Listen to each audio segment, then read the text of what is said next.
নমস্কার, আমার নাম স্নেহা সিংহ সেতু। এখন আমি মাইক্রোসফট ওয়ার্ডের 5টি ফাংশনের কাজ দেখাবো। প্রথমে যে ফাংশনটি নিয়ে কাজ দেখাবো সেটি হচ্ছে মার্কেস ফাইনাল।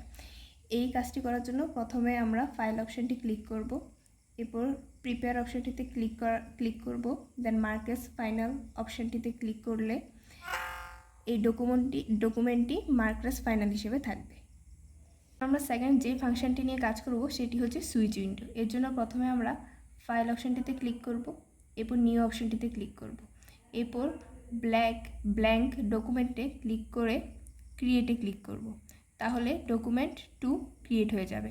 এখন আমরা যদি সুইচ করে ডকুমেন্ট 1-এ যেতে চাই তাহলে আমরা ভিউ অপশনটিতে ক্লিক করব, দেন সুইচ উইন্ডোতে ক্লিক করে আমরা ডকুমেন্ট 1-এ যেতে পারবো।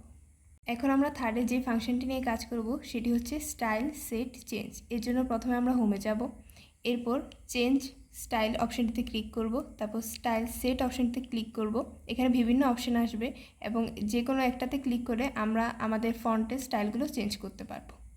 এখন আমরা যে ফাংশনটি নিয়ে কাজ করব সেটি হচ্ছে পেজ ব্যাকগ্রাউন্ড চেঞ্জ। এর জন্য প্রথমে আমরা ইনসার্টে যাব, দেন শেপ অপশনটিতে ক্লিক করব, দেন এই অপশনটি ক্লিক করে পেজটি সিলেক্ট করে নেব। দেন এখানে বিভিন্ন কালারের মাধ্যমে আমরা পেজের কালার চেঞ্জ করতে পারব। এখন আমরা ফিফথ যে ফাংশনটি নিয়ে কাজ করব সেটি হচ্ছে মিরর মার্জিন। এর জন্য প্রথমে আমরা পেজ লেআউটে যাব, দেন মার্জিন অপশনটি ক্লিক করব, দেন কাস্টম মার্জিনে ক্লিক করে এখানে নর্মালটাকে মিরর মার্জিনে ক্লিক করব, দেন ওকে ক্লিক করলেই মিরর মার্জিন ফাংশনটি কাজ করবে।